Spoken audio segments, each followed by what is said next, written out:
حضرت امام زین العابدین سے پوچھا گیا کہ ماں باپ کے ساتھ رویہ کیسا رکھنا چاہیے؟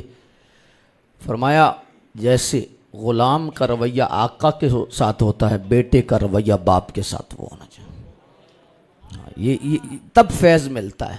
اگر آپ کے والد گرامی کے ساتھ آپ کا رویہ درست ہے، لہجہ درست ہے، اور آپ اپنے باپ کے ساتھ جو ہے وہ ادب کے ساتھ پیش آتے ہیں، پھر آپ کو مبارک ہو، پھر نہ اس جہاں میں کمی رہے گی نہ اگلے جہاں میں کمی رہے گی۔ ماں باپ کو بس راضی رکھیں، اگر دنیا سے چلے بھی گئے ہیں پھر دعاؤں کا سلسلہ کر دیں، ایصال ثواب کا سلسلہ آپ کر دیجئے، تو پھر دیکھیے کہ رحمت الہی کس طرح آپ پر سایہ فگن ہوتی۔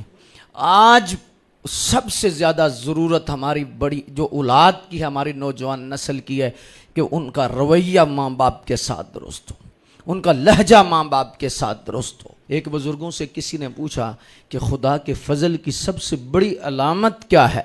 فرمایا بڑی بڑی علامتیں ہیں لیکن ایک علامت جو مجھے نظر آئی ہے، فرمایا کہ اگر خدا کا فضل ہو تو تیرا باپ بھی تجھ پہ راضی ہوتا ہے، تیری ماں بھی تجھ پہ راضی ہوتا ہے۔